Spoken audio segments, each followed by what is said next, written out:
I recently found myself making what many would probably consider to be an irresponsible financial decision, and that is driving interstate to go and buy another old Land Rover. So after pulling into my local Kennards to pick up a car trailer, I charged down to Vic to tow home the new side project. So welcome to my newly acquired 1964 Series 2A Land Rover. Now, I had a whole heap of footage of both the drive down and the tow home I would have liked to share with you. But unfortunately, on my way home, my newly acquired GoPro fell off the glass suction mount on the freeway and got crushed by the trailer, which meant the only footage I have of the whole experience is everything you're seeing right now.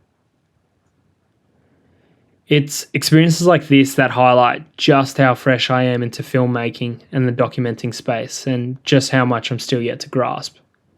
But if you're not making mistakes, you're not learning. So whilst initially a bit peed off, I was happy to write this off as a good lesson learnt. So with my excuses for my lack of content out the way, with the help of my old man, I unloaded the series off the trailer and with the tractor, manoeuvred it into the shed. I'm really excited to get underway and rebuild the series and take you all along the journey with me on it. But first, we've got the LSA Range Rover to finish off and another project shortly after to begin with, which I'm really excited to bring into the limelight soon.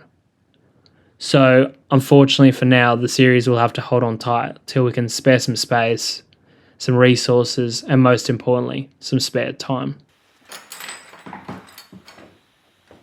So after sandblasting all the components of the doors, the upper and lower tailgate, and any external hinges, I made a zinc plating solution and went about coating everything to last another 40 plus years.